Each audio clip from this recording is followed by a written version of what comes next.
पवित्र पर्व छठ की बात हो और शारदा सिन्हा की बात ना हो, ये असंभव है। शारदा सिन्हा एक तरह से छठ पर्व का पर्याय बन गई हैं। वैसे तो शारदा सिन्हा ने मैथिली, भोजपुरी, मगही में सैकड़ों गीत गाए हैं, लेकिन छठ के गीतों ने उनकी आवाज को जैसे अमर बना दिया है। उनकी गायकी की वजह से ही उन्हें बिहार की आवाज और बिहार की कोकिला भी कहा जाता है। शारदा सिन्हा इन दिनों बेहद बीमार हैं और दिल्ली के एम्स में जिंदगी से जंग लड़ रही हैं। 1 अक्टूबर 1952 को बिहार में सुपौल जिले के हुलास गांव में जन्मी शारदा सिन्हा 8 भाई बहनों की इकलौती बहन हैं। उन्होंने बिहार के लोक संगीत को लोकप्रिय और समृद्ध बनाने में महत्वपूर्ण भूमिका निभाई है।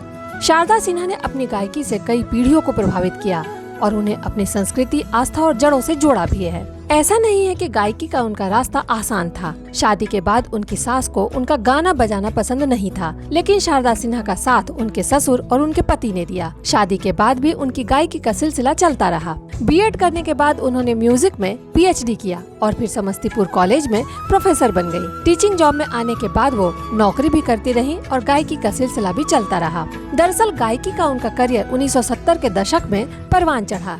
उन्होंने भोजपुरी, मैथिली, हिंदी लोक संगीत को राष्ट्रीय स्तर पर पहचान दिलाई। उनकी आवाज से प्रभावित होकर बॉलीवुड में उन्हें गाने का मौका राशि प्रोडक्शन के ताराचंद बड़चात्या ने दिया। फिल्म मैंने प्यार किया के इस गाने को भला कौन भूल सकता है। फिल्म हम आपके हैं कौन का ये विदाई गीत तो आपको याद ही होगा। हर बेटी के विदाई पर ये आवाज हम सबको भावुक कर देती है। गैंग्स ऑफ बसेपुर में शारदा सिन्हा ने गाया तार बिजली से पतले हमारे पिया।